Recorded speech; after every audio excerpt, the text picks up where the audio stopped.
Continuidade na nossa aula de espelho esférico, agora com um estudo analítico, uma descrição matemática das imagens, tá? Nas outras aulas nós vimos como as imagens se formam a partir do traçado dos raios de forma geométrica, e agora nós vamos ver de forma analítica, nós vamos calcular isso. Então, vamos fazer algumas considerações, tá? É como se fosse um plano cartesiano. Então, as coordenadas que tiverem aqui no lado esquerdo, eu vou considerar positivo. As coordenadas que tiver no lado direito, eu considero negativo, tá? Então, o que isso quer dizer? Por exemplo, se o foco aqui estiver com um valor positivo, quer dizer que eu estou se tratando de um espelho côncavo, certo? Já a partir do momento que o foco for um valor negativo, quer dizer que eu estou tratando com um espelho convexo, certo? Mesma coisa, os objetos, as coordenadas que estiverem aqui para cima serão positivas e embaixo serão negativas. Certo? Então, nós vamos ter os eixos das ordenadas e os eixos das abscissas, tá? Os eixos das ordenadas vão estar considerando o tamanho do objeto e da imagem, e no eixo da abscissa vai ser a distância do objeto real e a distância da imagem, certo? Mais para frente vai ficar mais claro. Por exemplo, aqui eu tenho o ponto A, certo? Quais são as coordenadas do ponto A? Seria 15 e 6, tá?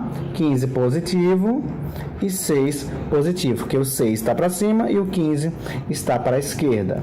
Já no caso do ponto A', que no caso seria a imagem do ponto A, quais são as coordenadas? Então seria menos 8, porque ele está do lado direito, e seria 3, porque o ponto está acima do eixo, certo? Então, na parte positiva, certo? Nada mais é do que como se fosse um plano cartesiano, só que com essas considerações. Então, ó, nós vimos até aqui que se nós temos este objeto aqui, para formarmos a imagem, precisamos utilizar duas propriedades.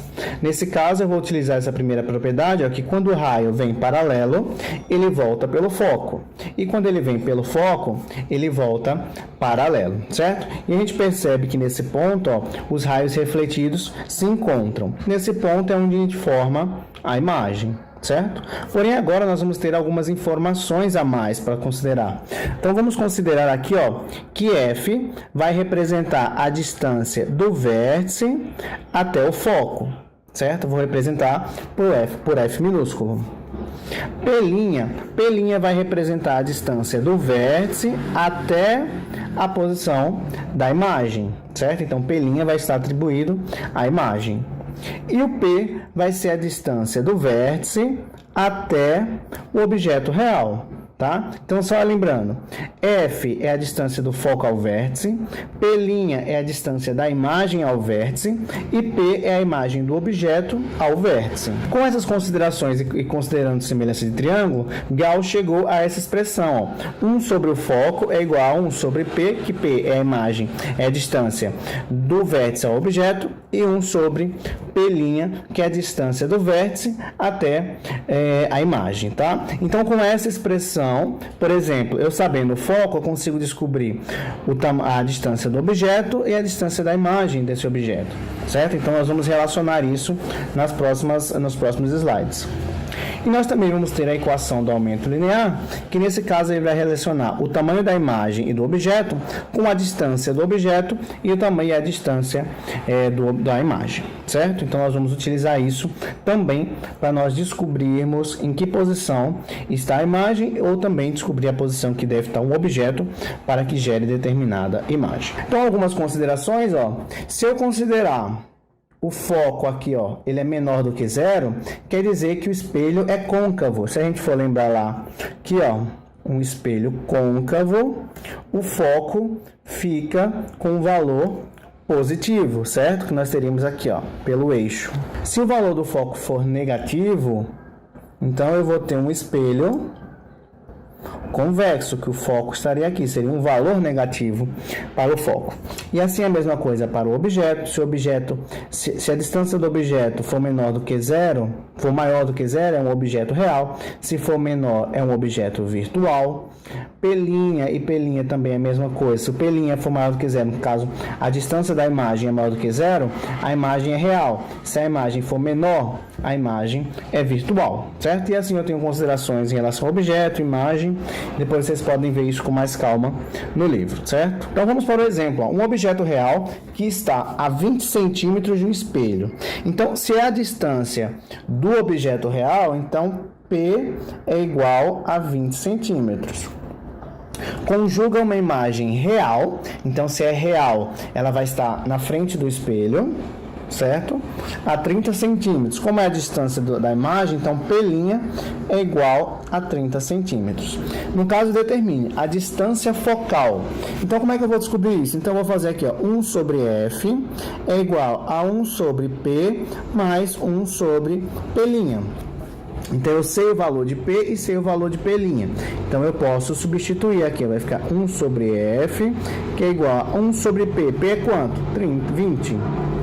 Mais 1 sobre P', que é 30, certo? Então, para eu resolver essa fração, eu vou ter que fazer o quê? O MMC de 20 e 30.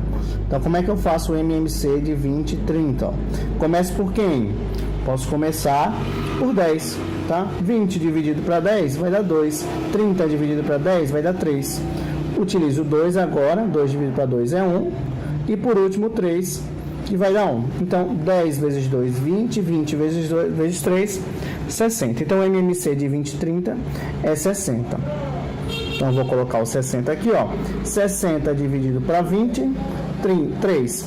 3 vezes 1, 3. 60 dividido para 30 é 2. 2 vezes 1, 2. Então, vai dar 3 mais 2, 5. Então, 1 sobre F é igual a 5 sobre 60, certo? Eu posso simplificar e vai ficar 1 sobre F é igual a 1 sobre 12.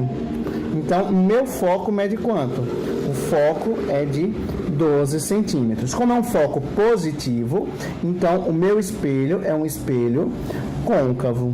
No próximo, seja um espelho esférico. Se um espelho esférico conjuga de um objeto situado a 30 centímetros, então se o objeto está a 30 centímetros, então P vale 30.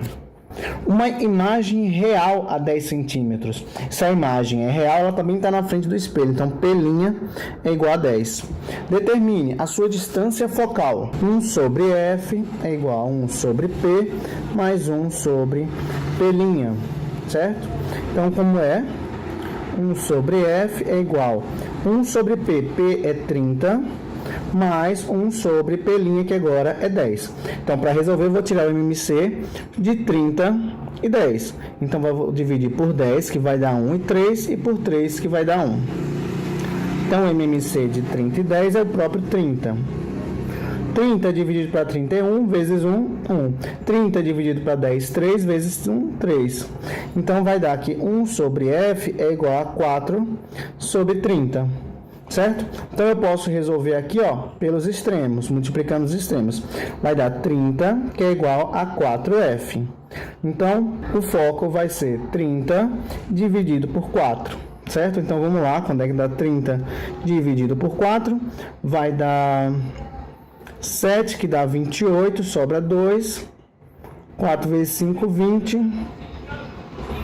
Então, o foco é de 7,5 centímetros, tá? E como o foco é um valor positivo, então esse também é um espelho côncavo.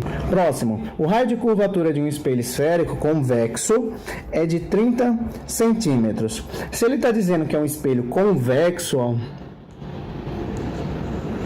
então, nós temos que lembrar que o espelho convexo, o valor do foco é um valor negativo, mas aqui ele não dá o foco, ele dá o valor do raio de curvatura. Só que é só a gente lembrar que o foco é a metade do valor do raio de curvatura. Então, o foco vai ser 30 dividido por 2. Então, o foco é de 15 centímetros, nesse caso, negativo, porque é um espelho convexo. Aí ele pergunta, a que distância deve ser colocado um objeto? Então, ele quer o valor de P, para formar sua imagem a 3 centímetros do vértice. Então, P' é de 3 centímetros. E nesse caso, o P' também é negativo, porque toda a imagem de um espelho convexo vai estar na parte de trás, é uma imagem virtual. Então, vamos lá colocar a expressão, que é 1 sobre F, que é igual a 1 sobre P, mais 1 sobre P', certo? Nesse caso, eu vou ter o foco negativo, então vai ficar menos 1 sobre 15, que é igual a 1 sobre P, menos 1 sobre 3, que é o valor que ele está me dando, a imagem, certo? Vou só reorganizar, vai ficar 1 sobre P, que é igual a 1/3 menos 1 sobre 15. Então, eu preciso tirar o MMC de 3 e 15. 3 e 15 vai dar, dividido por 3 dá 1, aqui dá 5, por 5 que dá 1, então o MMC é o próprio 15. 15 dividido para 3 é 5, 5 vezes 1, 5. 15 dividido para 15, 1, 1 vezes 1, 1. Então, vai ficar aqui 1 sobre P é igual a 5 menos 1, 4. 4 sobre 15, tá? Multiplicando os extremos, eu vou ter 4P, que é igual a 15. P é igual a 15 dividido por 4. Resolvendo isso, ó, 15 dividido por 4 vai dar 3, que vai dar 12. 12 para 15 sobra 3, bota um 0. 4 vezes 7, 28, sobra 2. 4 vezes 5, 20. Resolvemos, então nós temos que P é igual a 3,75 centímetros. Então eu tenho que botar um espelho, um objeto com essa distância para poder formar uma imagem a 3 centímetros em um espelho convexo, certo? Então, pessoal, espero que não tenha ficado nenhuma dúvida, mas qualquer dúvida é só deixar nos comentários ou enviar que a gente responde assim que possível, tá? Muito obrigado pela atenção e até a próxima.